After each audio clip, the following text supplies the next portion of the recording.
मध्य प्रदेश में मतदाता सूची का फर्जीवाड़ा महाराष्ट्र से भी बड़ा। कई विधानसभा क्षेत्रों में एक ही व्यक्ति के नाम अनेक पोलिंग बूथ पर। बोले कांग्रेस मीडिया विभाग के अध्यक्ष मुकेश नायक। कहा, दूसरे राज्यों के लोगों के नाम मतदाता सूची में जोड़े गए। एक ही मकान में 100 से अधिक मतदाताओं के नाम। उन्होंने उदाहरण देते हुए कहा कि अपनी विधानसभा में चुनाव से पहले उन्होंने 32,000 फर्जी मतदाताओं की सूची कलेक्टर को सौंपी थी, लेकिन ये सूची निर्वाचन आयोग तक भेजी ही नहीं गई थी, न ही उसकी जांच हुई। निर्वाचन आयोग द्वारा 80 वर्ष से अधिक उम्र के बुजुर्ग मतदाताओं को घर से ही मतदान करने की सुविधा दी गई थी, लेकिन इसमें भारी पक्षपात और गड़बड़ी हुई। मुकेश नायक ने आरोप लगाया कि बीजेपी के नेताओं ने अधिकारियों की मिलीभगत से घर घर जाकर इन बुजुर्गों के वोट अपने पक्ष में डलवा दिए। उन्होंने ये भी बताया कि कई स्थानों पर मतदाता केंद्र जानबूझकर बदल दिए गए ताकि वास्तविक मतदाता मतदान से वंचित रह जाएं और फर्जी मतदाताओं को अवसर मिल सके। हमारे नेता राहुल गांधी जी ने पिछले दिनों पत्रकार वार्ता में पूरे देश में चुनाव पर किस तरह से डाका डाला गया, किस तरह से फर्जी मतदान कराया गया, उसके क्या क्या तरीके अपनाए गए, उसके बारे में विस्तार से जानकारी दी है। आप लोगों को जानकर हैरानी होगी कि मध्य प्रदेश में ये फर्जीवाड़ा महाराष्ट्र से भी ज़्यादा बड़ा है। हर विधानसभा क्षेत्र में डुप्लीकेट वोटर्स, अनेक पोलिंग बूथ पर एक ही व्यक्ति के नाम,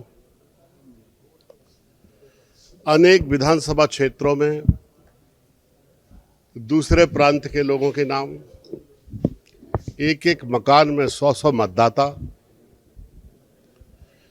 और मध्य प्रदेश में ये जो बेईमानी हुई है उसके उदाहरण मैंने अपने विधानसभा क्षेत्र में चुनाव से पहले एक 32,000 नकली मतदाताओं की सूची कलेक्टर को दी थी जाकर।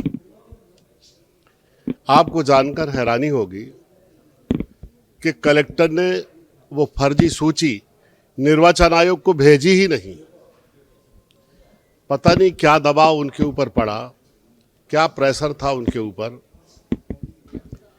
कि उस सूची पर कोई जांच नहीं हुई। कांग्रेस के प्रदेश अध्यक्ष माननीय जीतू पटवारी जी के विधानसभा क्षेत्र में अधिसूचना जारी होने के बाद 70,000 वोट बढ़े। कल्पना करिए, 70,000 वोट बढ़े। हमारे चुनाव में एग्जिट पोल कुछ और बता रहे, चुनाव के नतीजे और अनुमान के बारे में कुछ और चर्चा हो रही है। एक व्यक्ति कहने के लिए तैयार नहीं है कि हम चुनाव हारेंगे, और चुनाव परिणाम बिल्कुल विपरीत। दमोह विधानसभा क्षेत्र में जहां बीजेपी 50,000 वोट से चुनाव जीती है, वहां हजारों फर्जी वोट हैं, हजारों। वहां एक विश्वविद्यालय है दमोह में, जिसके कर्ता धर्ता भारतीय जनता पार्टी के एक प्रमुख नेता हैं।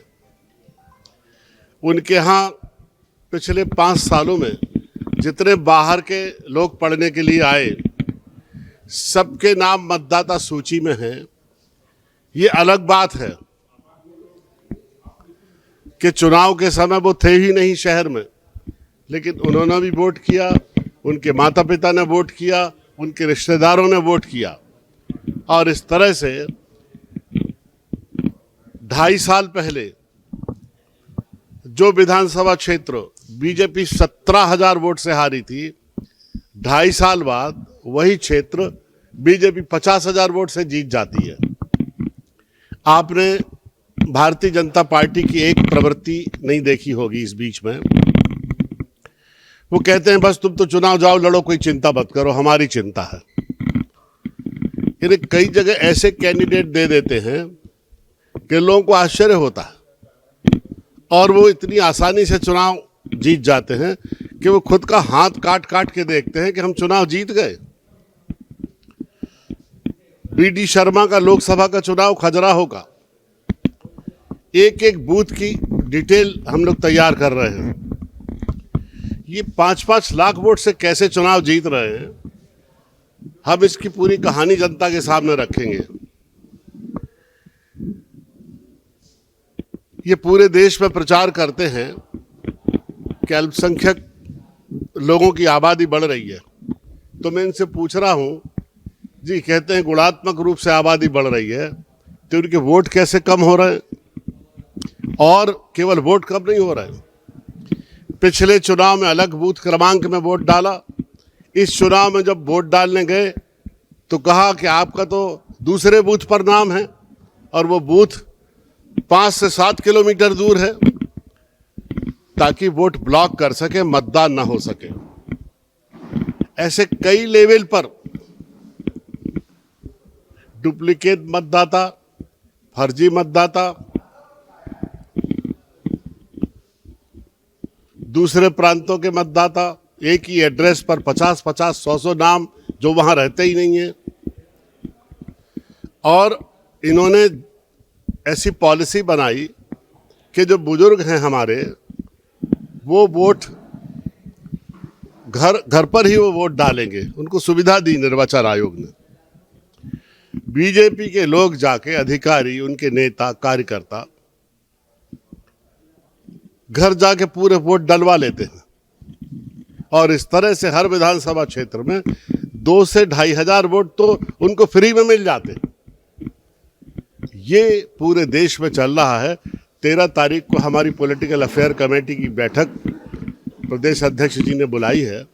इसमें हमारे प्रभारी भी इस बैठक में होंगे, राज्य के शीर्षस्थ और प्रमुख नेता इसमें होंगे।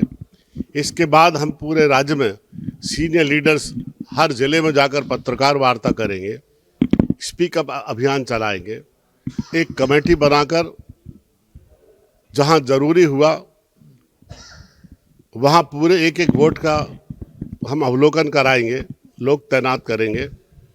और भोपाल में हमने गोविंदपुरा विधानसभा क्षेत्र को चिन्हित किया है, जहां पिछले 3 चुनावों में सबसे ज़्यादा मैनिपुलेशन और गड़बड़ी हो रही है, और वो पूरे डिटेल हम जनता के सामने रखेंगे।